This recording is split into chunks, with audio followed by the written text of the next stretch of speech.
Welcome back to another episode of Just Just a a Squirrel looking looking for a for a nut, nut, trying trying to to get get out of out of this this rut. rut. Really, it has taken us practically a year, but we finally got it. It goes as to the importance of practice and Yeah. persistence and patience. True Just illustration of it just happened. exactly. It's a beautiful thing when it finally occurs, just like charisma. Yeah. Because charisma is, in my opinion, something that takes practice, patience, and persistence.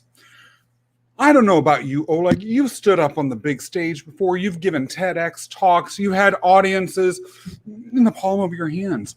And you have lived the benefits of charisma. By the way, if anyone watching or listening has lived the benefits of charisma and wants to give in your comments about it today or talk about it, or just go on and on about how charismatic Oleg is, I welcome you to do so. But I really feel like charisma is something that one has to be intentional about. Everyone can kind of have it, but or many people feel like they don't have it actually. But I think that different levels of it are available to every single one of us if we choose to figure out what and how we can bring it out in ourselves and then make it happen. For instance, my beloved Kim Schultz. Kim, it has been too long since you have joined the show. Thank you so much for being here. By the way, you sent me a DM, which I only saw this week, about t-shirts. Our t-shirts are going to be beautiful. I'm going to get back to you about that. We want to make sure that you're looking good in Just a Squirrel t-shirt. It was made especially for you, Kim. But most importantly, you are a fundamental part of our community, and you are someone who is charismatic. So any thoughts that you have about charisma, please put them in the comments because we really want to hear. Oleg, while we're waiting for Kim, talk. I think for me, there are a couple of things that you hinted towards that I find interesting to explore. First is this question of, does everyone have a level of charisma, or is everyone charismatic, or is it something that is developed over time? I personally don't have an answer to that question because I don't even understand my own charisma to begin with. Oh no! Whoa. You cannot get up and stand on a stage, travel around the world, having speaking engagements as you have planned, and sit there and say, I don't understand me. Okay, that's like the famous story about Diana Ross. She walks down the stairs at an awards ceremony, bedecked in jewels, with a gown flowing behind her 15 feet that's sparkling in diamonds. When she gets her award, she's saying, me? I don't understand. Me? Stop it. Well, so let's break it down then. What does it actually mean? How do you understand what charisma means to you? Charisma involves the ability to compel, to connect with people, to get them engaged. Kim Schultz, I really think it was almost just fortuitous that Kim Schultz, of all people, shows up, because Kim is a professional podcaster, among other things, again, really does bring that in the room. And so, Kim, I'm going to use you as an example. You are not afraid to bring your full, authentic self into the room. You're not afraid to bring every bit of who and what you are intellectually and mentally into the conversation. You're not afraid to be out there and have your voice, and people respond. And so to me, that's goes us to the core of charisma. And you have to be aware, right? You wouldn't be going up if you thought, there's nothing compelling that I could say or do, and I bore people to death. You wouldn't go up on an international stage. Yeah. No, I think having heard that, and also having heard what Kim has shared here in the comments, and that's, I can completely agree with both of you as well as anyone else that's listening right now. And that's, I definitely have been aware of the fact that I have it. The part that I have found a little bit more difficult to understand is, what are those elements that make up the it? Is it the authenticity? Is it how you show up? Is it the energy you bring? Is it how you communicate certain messages? Is it the level of questioning or the character that comes with it? So I definitely, in thinking back about my own story and Kim's comments, as well as your remarks, I've known that I've have it. The question for me was more so around, what are the things that make up it? Yeah. Like in this case, like I think Kim is spot on. Energy is big. I found this in the recent years, not, I would say 3 to 4 to maybe 5 years. It's been a huge discovery of mine, is understanding the energy that I bring to the room compared to the energy that, let's say, other people bring to the room. Not necessarily better or worse, but I think there's a difference.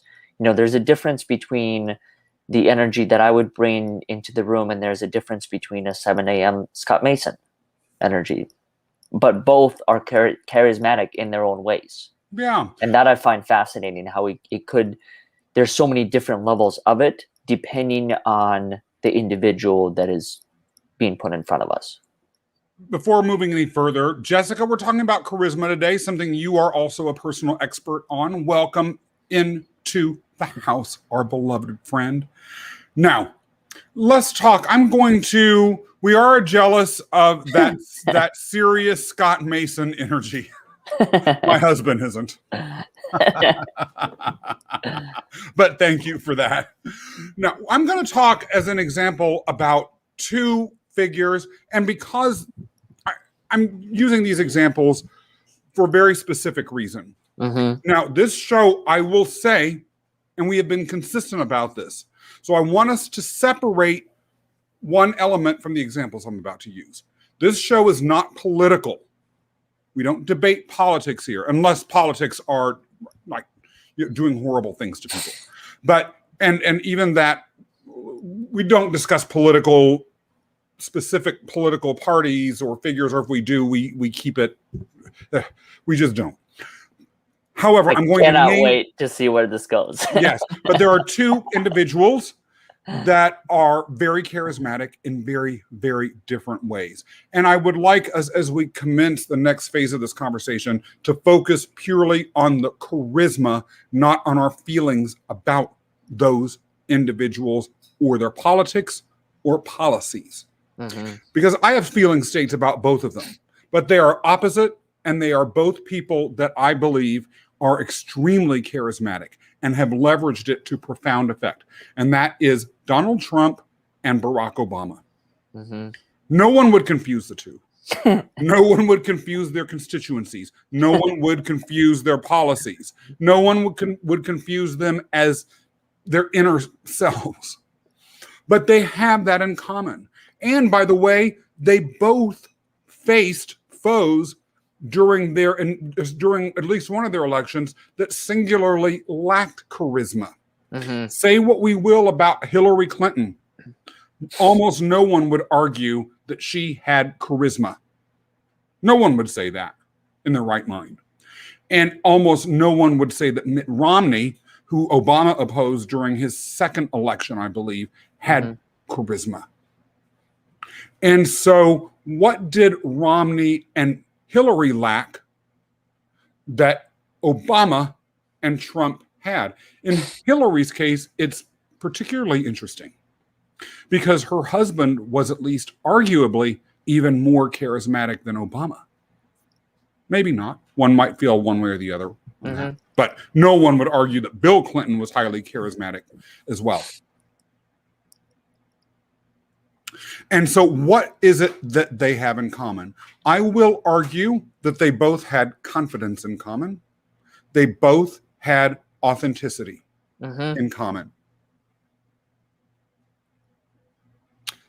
Looks and appearance, I think, matter, but not a lot. I think most people would say that Barack Obama, particularly even now, but even when he was, especially when he was running for president, was extraordinarily good looking, particularly for a politician.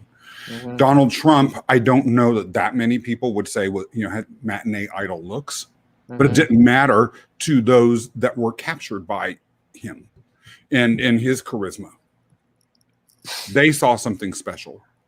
Well, I think the other thing that I'll add on, once again, not to make this political, but more so an observation of what charisma looked like from the 4 different angles. I think Kim's point about confidence also played a role. How they were able to portray their level of confidence, or maybe at times lack of, I think also contributes to what it means to be charismatic. And if we're talking about having a level of charisma where one is able to attract other energies, whether similar or different, and create whatever they're intending to do, I think confidence does play a big role.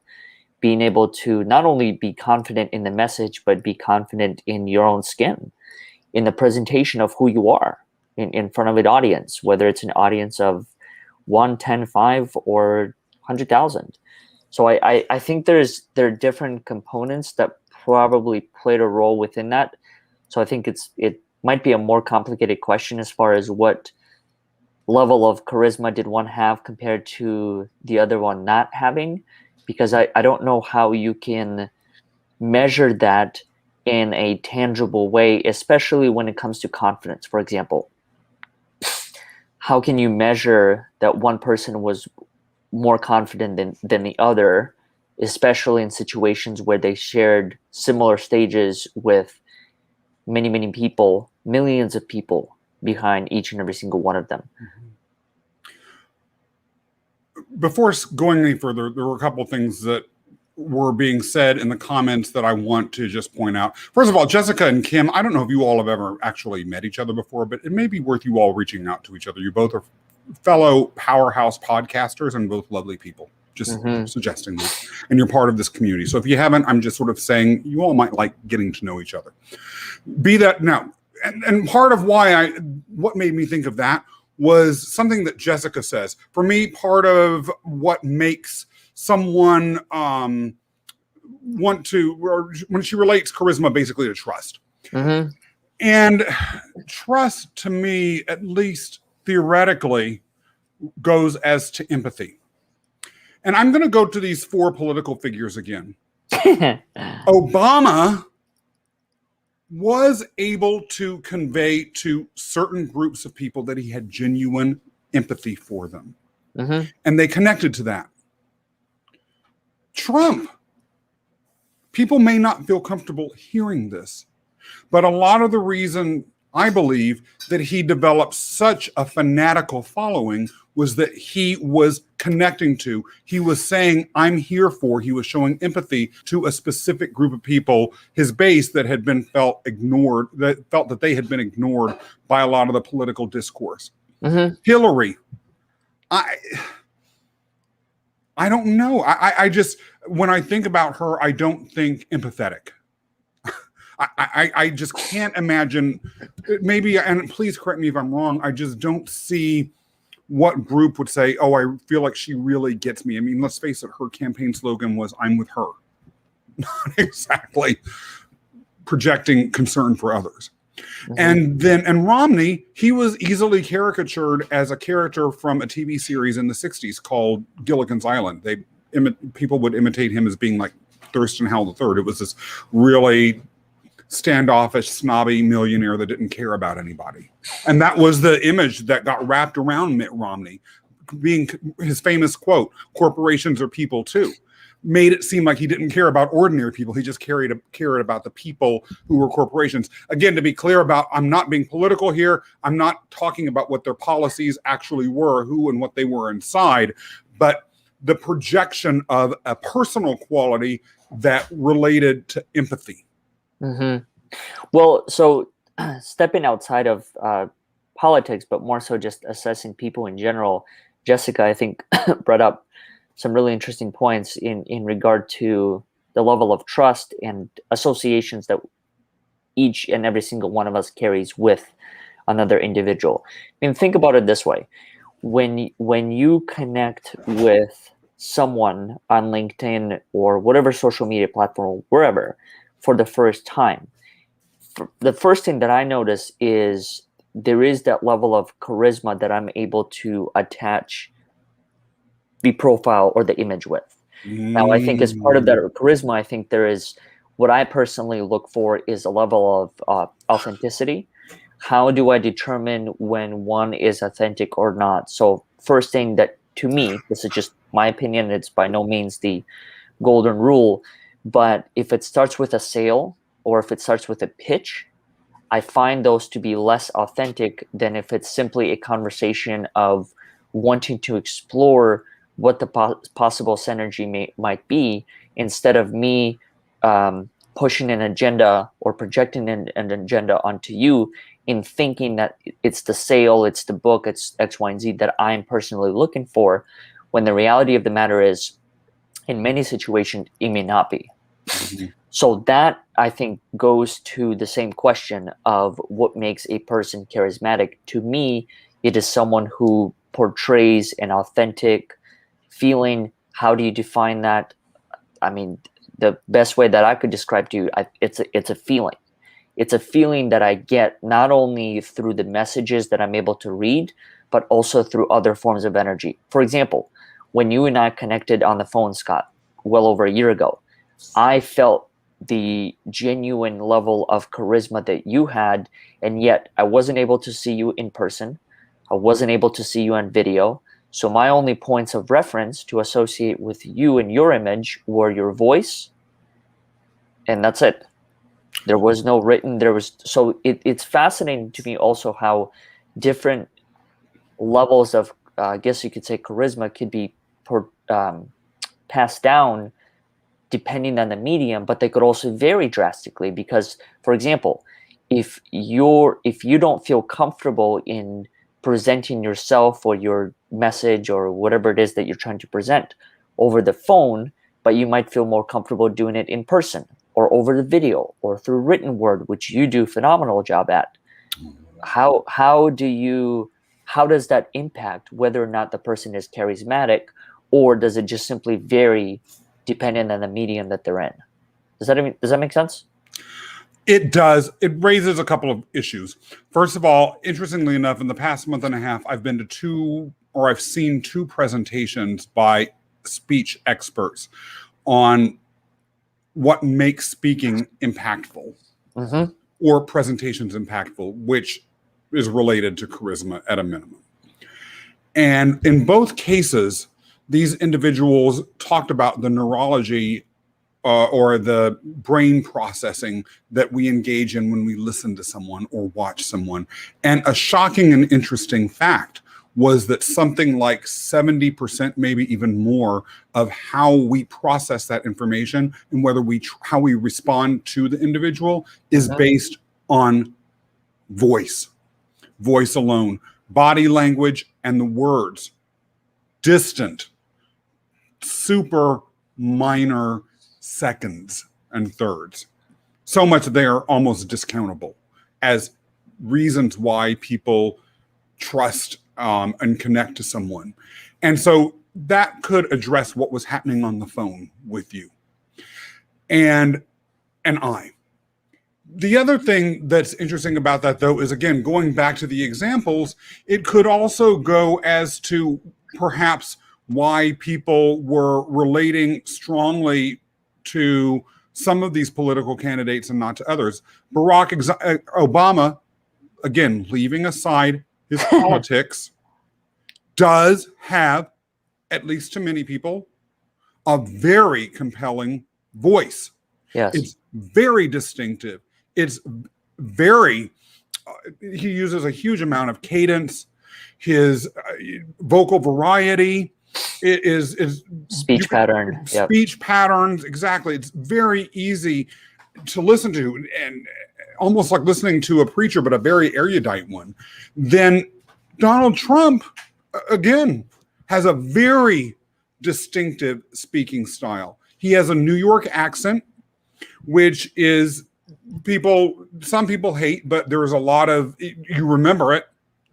And he uses very specific tones. He talks in a short, clipped way. He keeps it simple, but his voice, above all else, very memorable, and it's not dull. That New York accent is anything but boring. Meanwhile, think about some of Trump's competitors. Jeb Bush. Yeah. Right. They called him Sleepy Jeb. Well, because he was boring. Yeah. Mm-hmm. Yeah, Ted Cruz. Boring. His voice is extremely unappealing. So voice itself and how we use it may go into this calculation as to what brings someone charisma or not. Which I think brings an interesting question for you, Scott, or anyone else that's tuning in right now, and that is, what makes you like a particular voice? I would love to hear from audience members on this. Mm-hmm. I like a voice if there has to be variety. What do you mean by that? They have to be able to convey some range between the bass and the high points Okay. without coming across as overly screechy. I have a hard time with extremely high timbres unless you're the woman who sang Ring My Bell in the 1970s. But even that, I don't know if I could have listened to a whole album by her. But I think that, for instance, I can't, even if I try, I can't hit high pitches with my voice. I can't do it. It's not there. But I do know and have practiced making sure that there is vocal variety in the tone of voice that I use within the range that I have. A singer that was famous for that is Gladys Knight.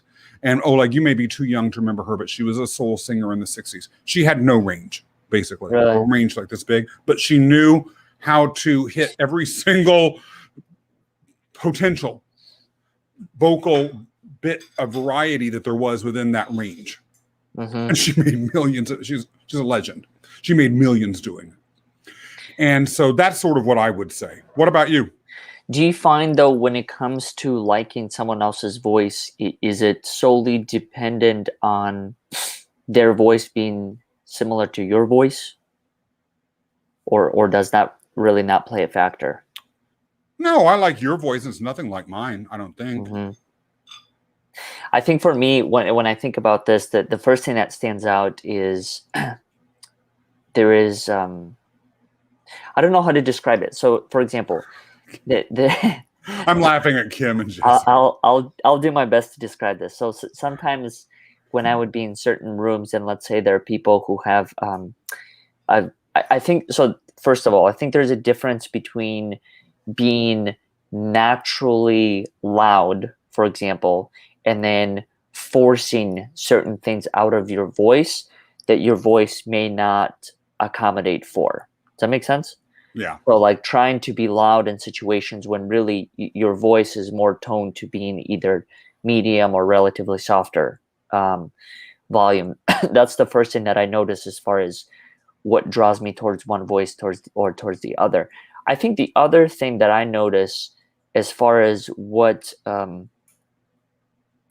I relate to when it comes to certain voices and not the others is the clarity of thought that is portrayed through that voice. So talking about patterns, once again, not making this political, but going back to certain politicians within our time frame, I think when I think about Barack Obama, I think his voice was exceptional for that, in my opinion, because he was able to communicate some of these more complex thoughts and ideas in a level that was not only, I think, somewhat easily understood, but there was a speech pattern that you could follow. It's almost like you could predict the next word. So instead of trying to guess what the next thing is going to be, I felt that I was actually part of a conversation at times. Really interesting. At times. Now, that could also be due to the fact that I might have heard him many, many times. And so I was able to predict certain words or certain patterns that came out of it. But those are the things that come to my mind. But I'm curious, and maybe this is a slight tangent from what we've discussed to this point. But, you know, we started talking about, and Jessica, I think, brought this topic up as well, as far as how some choose to relate or what we choose to associate with politicians or other roles. What I'm Yes, I had to laugh at that one. what I'm curious about, and this might be a question for you, Scott, or anyone else that's listening, and that is, why do you choose that? Why do you choose to associate certain roles as charismatic while others not so much? Certain what as charismatic? Certain roles in this world. Oh, So, roles. example, I thought like I couldn't tell if you said politician, rules or roles. Sorry about that. compared to corporate CEOs, compared to entrepreneurs that might have started from kind of the bottom and built their way up, or everyday people like you and I, like that's kind of what I've been interested in is why or how have certain roles developed that meaning as Yeah. charismatic and not. Maybe because the processes through which they are selected into that role require it. It's Mm, very difficult, as someone said earlier, Kim or Jessica, I don't remember who, it's people are going to be attracted to those, or maybe you said it, Oleg.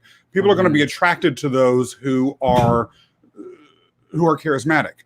And if you're not charismatic, people just aren't going to be attracted to you at the same level, Yeah. particularly if you're in the public space. And so politicians have to be charismatic, or at least charismatic to some people, because otherwise they won't be able to develop a following. Now, whoever said the remark about politicians all being irritating, maybe it was Jessica, I actually understand where that came from, because it goes as to also something that I believe impacts charisma, which is the mental space that whatever you're paying attention to fits. And so there are and have been certain politicians, none of which we've discussed so far, but one that comes to mind immediately, who was from the South. Mm-hmm. He spoke in a very casual cadence. He spoke in a Southern drawl that he amped up, I felt. And he used language with that and phrasing and pronunciation that I associated with someone that was intellectually sloppy. And so he couldn't be charismatic to me no matter what. Whereas other people found him extremely compelling. They could really relate to him. They would say, oh, I could go out and have a beer with this and this candidate. And they voted for him because of that.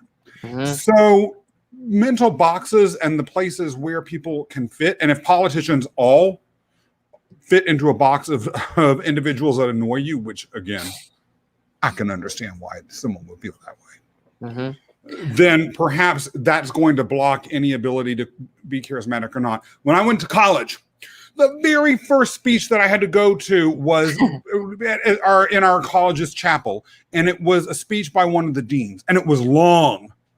And he had a good voice. He just spoke in this monotone. And he used all these Latin terms. Kim Schultz can attest. Growing up in Kansas, you Going can't down walk the memory lane here. Yes, you cannot go around using Latin terms all the time and these overly complex sentence phrases and words that no one, not even the school principal, can understand, and not expect to get beaten up, especially if you're a boy. That's a problem. And so I was putting him in a box of someone who spoke in monotone and using words I didn't understand, and who was boring.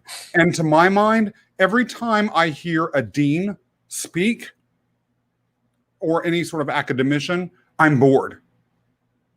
I don't see the charisma. Then I guess the question becomes does your lack of understanding make someone else less charismatic?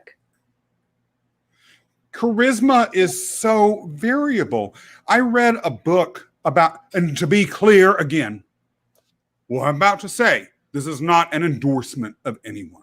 It's not. When you hear what I'm going to say next. We should have just had this as a disclaimer Yeah. at the beginning of the show. Please do not take this as an endorsement. I read a book about why people found Adolf Hitler charismatic. Mm-hmm. No one, he's detestable. But obviously, looking at the footage of him speaking, people were falling over themselves in excitement anytime he'd open his mouth. Yeah. So this book was examining exactly why. And it was even then pointing out a lot of people were German and foreign people were completely immune to his charisma. Mm-hmm. You would have officials that were in the Nazi party themselves saying, I don't see why people are getting so whipped up about this man. It didn't affect them. So there is a personal level to it. And that's why even when I was talking about Trump and Obama earlier, I was careful trying to use the words like some people or many people, enough to get them both elected, because both of them had major detractors. And I'm sure many people found both of them very divisive and uncharismatic, if not outright irritating. Yeah. I get curious when I think this is somewhat related to what you just shared and maybe Jessica's remark prior to this, and that is, do you feel like charisma can be learned? Because I feel like it's scary to know people could use it as a form of deception. And that was why that author wrote that book about Hitler. To illustrate whether or not it's something that is a natural born quality, or if it's something that's learned over time. Or to give people an understanding of its power. And to put people in a position where you could recognize it and not be seduced by it. Right? He made clear that what did Hitler's charisma get him? What did it get the German people? Ruin. It gave the whole world ruin. Well, do you also think that, I guess, when it comes to whether or not charisma is learned, I get curious as far as, I'm sure you've heard of this phrase, and as well as Jessica and Kim and anyone else that's listening right now, the concept of fake it till you make it. What I get curious about is that what happens when you are faking it till you're making it for an extensive period of time? Does that then become your foundation? Does it then become the qualities? Does that then become your character that you go off of? I think the same thing probably applies to charisma, and I'm curious to hear from anyone that's listening right now. At what point do you choose, if that's a model that you follow? I certainly have for however many years of my life. There were instances where I chose to fake it till I make it, not necessarily to get an edge over something or anyone, but more so to be able to build up enough confidence that I could step into whatever the phase is. That's how certain industry, for example, the world of speaking. I know, Scott, you're very familiar with this. In my opinion, and based on my experience, it is a very difficult career to step into. And I'm not saying that you have to fake many things about who you are or your public presence or anything, but what I am saying is that there's certain elements where you kind of do, though. You kind of have to, prior to maybe having received that full range of experience, prior to having been on hundreds of stages, you have to, and maybe fake it is not the right word. Maybe there's another word, like, you have to find some sort of connecting point through charisma, through confidence, trust, whatever it is, with that person to be able to actually get that first opportunity. But what I get curious as far as, like, where's that line? How long do you keep, quote unquote, faking it till you're making it? And are you able to draw the difference between, am I still doing that, or has it just become a natural part of who I am now? To me, I'm more sympathetic if the faking it till you make it actions are related to something that is curative of an unjustified deficiency inside. In the speaking context, it may be a lack of confidence, the belief that you don't have the ability to be up there and talk when God knows there's people making tens of thousands of dollars, if not more, per speech who are so boring you can barely listen to them. Correct. And faking confidence until you really feel it is one thing. Now, faking information that can impact the lives of people until you make it, which is another way that people have applied this and have used charisma to support, is, to me, ethically untenable, reprehensible, and that's an inexcusable breach of any sort of trust and of the gifts that we have. The remarks that both Jessica and Kim made, for instance, about ministers having charisma, that can be good.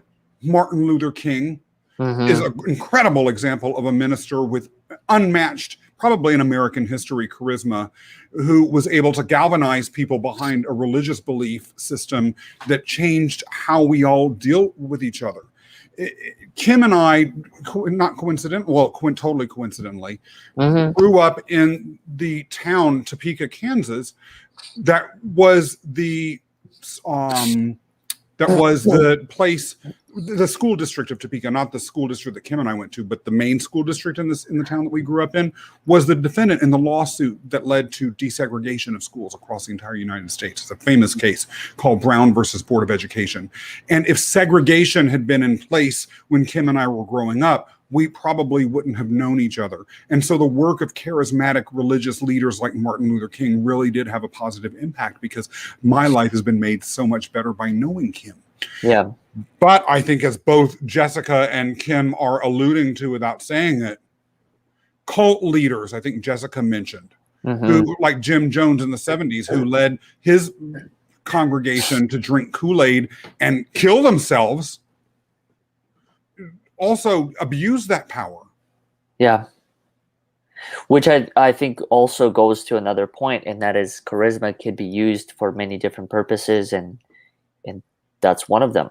And you never know. I guess you never know how it's going to turn out. You never know how the person is going to choose to use their charisma. I wanted to just briefly touch upon a point that Jessica had made, which I've also found difficult within my own journey, and that's being able to sell something that either A, I haven't fully experienced myself, or B, that I don't fully believe in.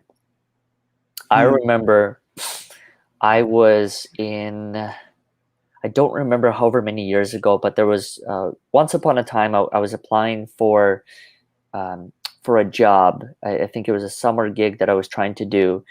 And the job was essentially, it was to be able to either manage teams who sell like solar panels for houses, or actually be one of the representatives who goes to the individual's homes, does the presentations and stuff like that. So the reason why I bring that story up is because I felt it was very challenging for me to maintain my level of charisma when it came to sales like that, because A, there was definitely a lack of confidence. I didn't know enough information about solar energy, and the other part is I just didn't feel comfortable in making a sale like that, because it's not a personal belief that I've had, which I think brings up another interesting point for me, and that is when it comes to different levels of charisma or beliefs, how much of it do you think is just structured or maybe dictated by your own personal beliefs? So, for example, you might be charismatic to Jessica and Kim based on X, Y, and Z principles, but you may not be charismatic to someone else because they have a different set of principles or a different set of beliefs. So, I don't think there was a question or or anything there, but I just think it's just an interesting remark how I think belief systems also play a factor in whether or not a person is perceived as someone who is charismatic or not. First of all, Kim, hilarious remark. I need to know you. And I knew that you would know the name of that lawsuit. Everyone in Topeka does. And it's a proud part of I don't know if it's a proud part of our history, but it's certainly a part of history that Topeka, Kansas played in this country that was hugely influential. Jessica, go ahead. I just have to say, Jessica, you and Kim are rocking the comments today. Love you both. Scott, do you ever think about this? I think actually my mom might have asked me this question recently. We were driving back. So I was recently able to go to Flint, Michigan this past week and see where both my parents grew up and my grandparents, and were able to see some of the landmarks and some of the sites that they used to go to school and apartments they used to live in. And on the way back, she had asked me this question of, do you ever think about what life would have been like if, for example, I had gone to a different college or a different city or a different school? Do you ever think about how different your life would have been if it had not been for a select group of charismatic people that actually put you in the opportunity to meet Kim? Yeah. That goes as to the whole Martin Luther King example. Even people that are charismatic but evil and abuse it, I do not endorse their actions or the actions of their followers. I do not feel anything but profound empathy for the victims of those who suffer because of them. However, society can, under the right circumstances, and as often as not has, moved forward because of those actions. And so, looking at these things from a truly global perspective, it's hard not to think and especially having a mind like mine that really is into sci-fi and loves to go out into the weirdness of the world. Do you find that your mind is always on a go, go, go? What do you think? Mine certainly is. I'm sure if your mind isn't on the go-go, you probably wouldn't even be part of this, because this show is made for people whose minds are on the go-go. If you want to, if your mind wants to go and just rest, well, just go watch, I don't know, another rerun of Friends or something. So, but and I'm sure many people have done that to give their mind a break. An example might have been a charismatic leader.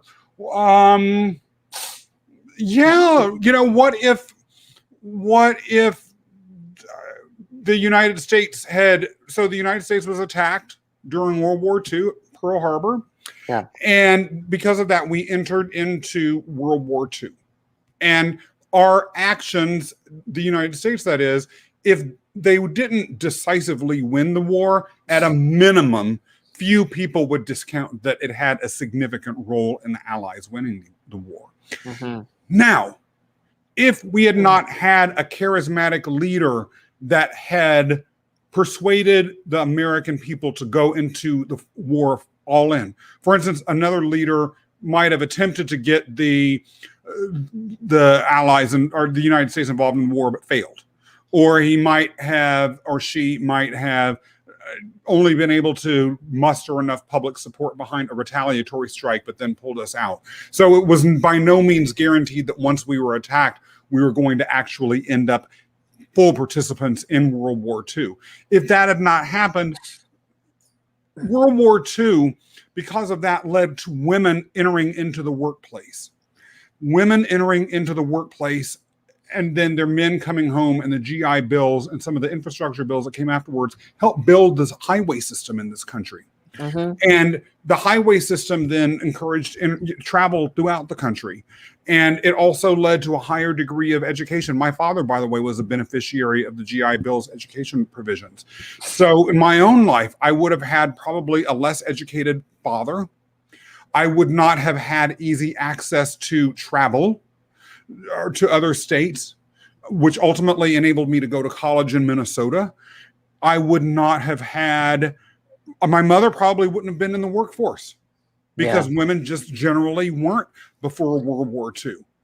And the sexual revolution, by the way, was by and large a result of World War II and the US's entry in it. And the reason for that is when the GIs came home and saw the suffering of Jewish people in the concentration camps, it became very apparent that we couldn't be going on and on and on about how Hitler's racist mistreatment of Jewish people was wrong, but it was perfectly fine for us to mistreat minorities within the United States. And so what that did is it led to the integration of the armed forces. My father was one of that early group of people that entered the Air Force as an African American from Alabama, where there were no other opportunities. It also, because of my mother's going into the workforce and women going into the workforce across the board, as well as the civil rights movement, which arose in sort of as a follow-up to the US's response to the atrocities in Europe, right? The women's rights movement sort of combined women entering into the workforce with the civil rights movement. That in turn gave birth to the LGBTQ rights movement, which I am very much a beneficiary of. I probably would be living in the closet. I might be married to some unfortunate woman who would actually be wondering all the time, why doesn't he pay attention to me the way I want? Because I wouldn't have any choice. I would have had a choice, but I might not have felt I had a choice, because I would not have even been aware of options. So I do think about that sort of thing. And those are the ways that those sorts of things could have played out. And that right there, for anyone that's listening, is called World History 101 summarized. I only wish. Tony Robbins is charismatic as well as really tall. Kim, what do you find charismatic about Tony Robbins? Jessica's point here, can someone make a big difference in the world or be an effective leader without any charisma? I find it interesting because, well, a couple reasons. First, I think defining big difference in the world. I'm assuming the world is more so not the inner world, but the outer world. And I think it would be difficult to do so because if you don't have the buy-in from other people, I think it would be very difficult to operate in the systems that we have right now. I mean, in the case of an election in, I can't speak for many countries, I can only speak for the ones that I know, but in the ones that I know, they're based on numbers. And in order to win it, you have to have a majority vote or majority of the population. So I think, is it possible to make a difference without having a level of charisma? Maybe, maybe not. I personally haven't seen it, but it doesn't mean that it's not real. I'll argue that we see it every day, actually. We're just not aware of it. And please, if anyone disagrees with me, let me know. I have never heard anyone disagree with me yet about this particular statement. Joe Biden, like him or not, is making a difference in the world. But I have never heard anyone ever, even his own supporters, say that he has charisma. If someone thinks that Joe Biden has charisma, please disagree. I would love just the novelty of that experience. Well, so I'll disagree. And once again, this is not an endorsement or anything like that by any means, but more so, I think that if we're looking at charisma as how we've defined it previously, and I'm trying to find the remarks during which I believe Kim actually helped us define what charisma looked like. I think one of the elements that we've discussed throughout this is a level of confidence, a level of authenticity. There it is. Charisma equals compelling attractiveness or charm that can inspire devotion in others. So you could argue that he has some level of charisma because he was able to inspire other people to vote for him and his vision of the world or the country. You could argue that his level of confidence is also contributing force. But I think to a degree, you're right. When I think of him as an individual, charismatic person is not the first thing that comes to mind. But at the same time, that could also be due to the fact that I don't know him that well. In fact, if I'm being honest, I don't know him at all. Outside of a Wikipedia page and listening to some of the speeches and some of the things that I've read, like, I don't know it, because at the end of the day, I think there's also an interesting perspective to explore when it comes to public figures, and that is how much of their actual charisma is being disclosed through some of that medium. Well, why would any public figure ever want to hide their charisma? To me, that defies logic. Yeah. I mean, not to be argumentative, but I just, Right. I don't understand why or how that would be. I guess maybe in the case of But Joe it happened. Biden, well, yeah, and I'll walk back my own words even. First of all, Kim did have some good points about Joe Biden, why some people might find him charisma. So thank you for opening my mind. And that's the beauty of these conversations, Kim and Jessica and everyone else, which is that our minds open and change because of things exactly like what you said. And I will say this, it could be that Joe Biden is hyper charismatic, but he chose to hide it. I doubt that this is true, but he chose to hide it because he was running against someone whose charisma level was so high that by attempting to compete with that person, he just would have set himself up for failure. Why do that? He could position himself as the boring alternative. And if that was his strategy, it worked. Mother Teresa. I don't know enough about, maybe you can add some insight here, Scott, but I don't know enough about Mother Teresa to be able to That's a great point, Jessica. She was not charismatic. I can't even think of a word that she said. Pope Francis, on the other hand, at least to me, again, love him or hate him, very charismatic. Yeah. Gandhi? Gandhi, very charismatic. Gandalf? Gandalf. He was in the books not supposed to be charismatic, but let's face it, on the screen, he was charismatic, when he was throwing that baton or his staff around and light was coming out, or when he was saying to Frodo, "Do not underestimate me, little hobbit, mortal." That was charismatic. You were paying attention, whether you like it or not. Yeah. Sauron was probably He pretty built a charismatic following, too. didn't he? Yeah, he had a following. Unfortunately for the poor Dark Lord. Oh, and Jessica has to add that Dumbledore and Gandalf are charismatic. Now, Oleg, I've got to ask you, Yeah. if you are wearing a hot-looking gold T-shirt, Yes. are you more or less charismatic? I think it would depend on what's on the T-shirt. I think if there were some squirrels on it that would relate to the show, then I would definitely find myself to be more charismatic. And the reason why is because I think it would be closer to who I am and what I stand for and what I believe in. But that would be my yes. Well, why don't you give people some context here? So this is some T-shirts that we've put together, and we'll briefly just play a promo here from a company that we were introduced to through you, Scott. So I'm wondering, we'll play this first and then give a little bit of a background. I'd be delighted to do that.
So yes, I would feel charismatic wearing that. You would. There is a 90% unemployment rate in the autistic community. And Spectrum provides real work for folks on the autistic spectrum who might not otherwise be able to find it by printing great T-shirts, embroidering awesome hats, and putting together some incredible snacks through their bakery, which, by the way, I've walked through and it was so good, as well as providing other branded apparel to anyone who might be interested in making some for a party, for a business, for a special event like the one Jessica was kind enough to order from them with regards to. And the money that you're spending will not only help you look good, but it will support a good cause. And one thing I just noticed about that T-shirt, the squirrel is your avatar, Oleg. Mm-hmm. The gold, my avatar is Sol Invictus. The unconquerable sun. And it really does bring both of us together, just as the company of people like Jessica and Kim bring us together. And I'm always grateful for both of you being here. No, I'm the same exact way. And I'll say briefly in regard to Jessica's remark, yes, it would definitely complete the outfit. So we'll make we'll make sure to contribute to it. That would be pretty awesome to see. But the other thing that I'll briefly mention about Spectrum Design. So having met with Patrick a couple times by now and really got a chance to know him. And for those that don't know, Patrick is the CEO of the organization, correct? The one thing that really stood out to me is actually his level of charisma that he has. Yeah. And I say that because I think there's a difference between working with populations that, let's say, you haven't had direct experience with of your own and not having a sense of pity, but more so having a sense of understanding. And I think that also contributes to one's level of charisma, and that is being able to relate, understand, but not necessarily feel bad in a way or feel sorry for, because I think there is a difference between how charisma is viewed in both of those situations. Absolutely. Jessica, I'm ecstatic to hear that Spectrum is sponsoring this event as well. And we agree that Patrick is wonderful. And so thank you for letting us know that. It's wonderful. Patrick is a great example because of the reason that you mentioned. I have read that even the individuals with the most limited intellectual capacity understand when they are being condescended to. And as energetic as you might be, or as exciting or as powerful as your stage presence might be, I do agree that condescension is a charisma killer, in part because, at least to me, charisma is building connection between you and your audience, and condescension severs that. Yeah. Yeah, and I think there's a difference between the two. Whether or not one recognizes the difference, I think that's a topic for a different conversation. But I will say that having seen that myself quite a few times by now, I can tell the difference between when one, it's almost as if one is being used for an alternative motive. Yeah, that's interesting. Than the one that I've described. But I find that to be interesting. And one other thing that I'll mention here quickly, Scott, as we near the top of the hour, is for anyone that's listened to the show or contributed to it. First of all, I just want to thank them all. And the second thing is, if people feel like this was of value, one thing that would help the charisma of our show, is that a phrase? We'll make it so. I just made it. is if you would kindly consider leaving us a review on Facebook or LinkedIn. That would help us tremendously in spreading these messages even more. But outside of that, I really want to thank you, Scott, and all of the other members of this squirrel community. Absolutely. Each and every single week that choose to show up. Exactly. And those that also show up and comment during the course of the week afterwards. I know that I've received a fair amount of PMs and texts and stuff from people. And so that's always wonderful. Thank you, Jessica, for agreeing to write the review. And that reminds me, I owe a review for both your show and for Kim's. Now, let's talk a little bit about condescension. How do you know when you're being condescended to? That's a good question. The first thing that comes to mind is I think there's a level of I think there's a hierarchy that I could sense. So what I mean by that, there's a hierarchy in someone feeling like they have a level of power that they're exerting over you or your opinion or whatever it is. That's the first thing. I think the other thing is it's just the energy. Going back to how we started this conversation, it's a different form of energy that it carries. It's one of those where, and I've seen this happen in different situations. For example, I felt that level of energy when I was in certain meetings and I was asked, "What do you do for a living? How do you make an income? How do you provide for yourself? How do you do this?" At the very beginning stages of it, of what I'm doing now, it was difficult to answer in full honesty that, hey, I'm just starting the career. I ain't got no dough. Leave me alone. I'm in my 25th hour. So I think that there's a levels of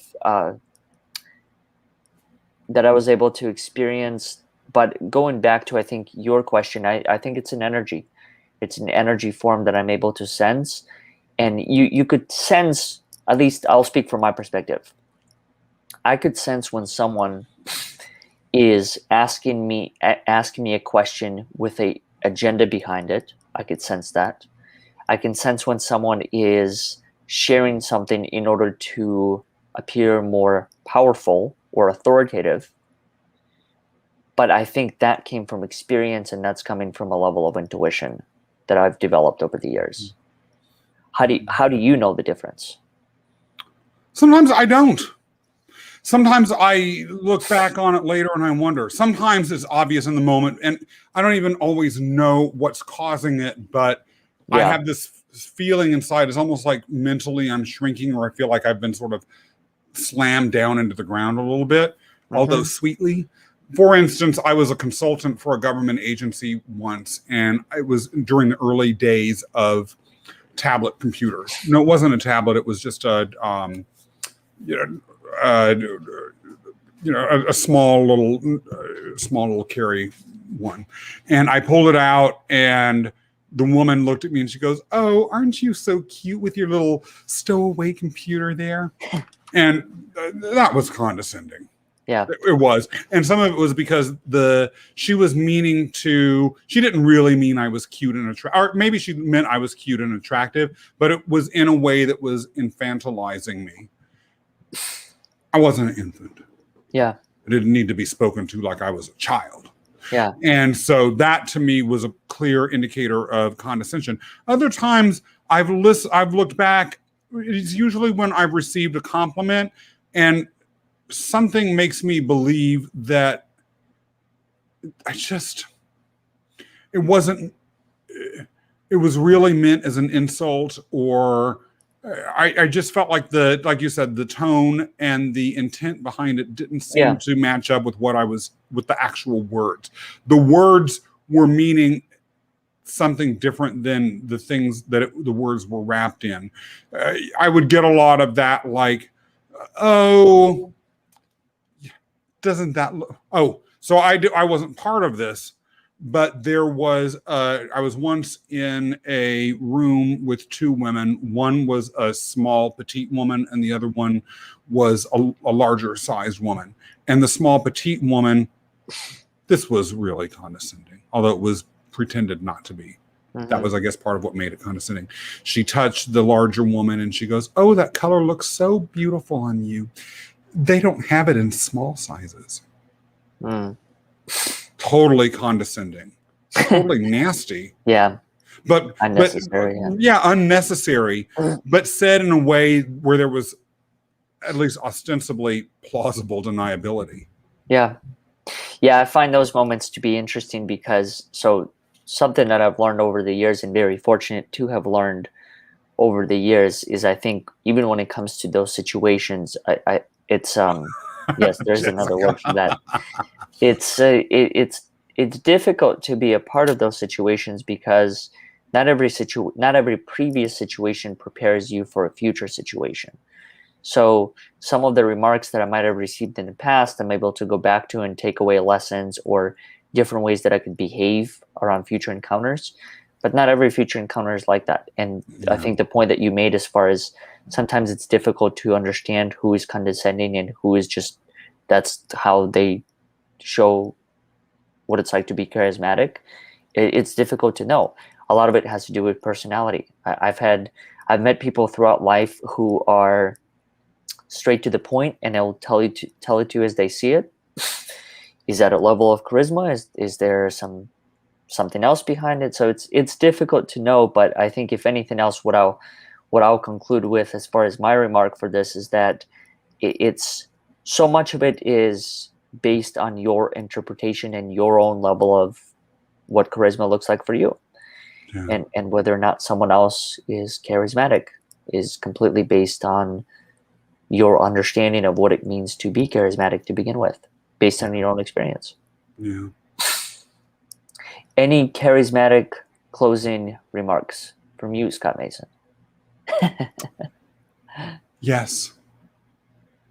If you like being engaged, if you like great podcasting, if you like awesome guests, go to Jessica Dugas's Breakthrough Show or Kim's Kimology podcast, and they are both pretty incredible.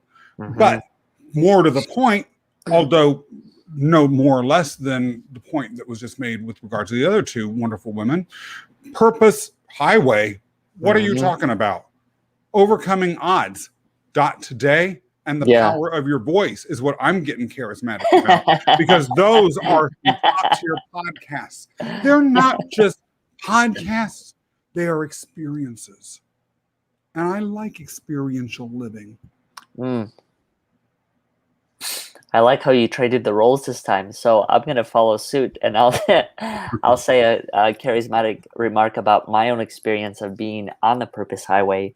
So this was, I think, at the beginning of your first season, Yeah, the very however first long episode. ago, the very first episode of it all being launched. And I will say that one of the things that really stood out to me in particular about your show is not only the depth that you're willing to go or the questions that you're willing to ask, but it's also the energy that you're able to create within that room for both the guest and the audience.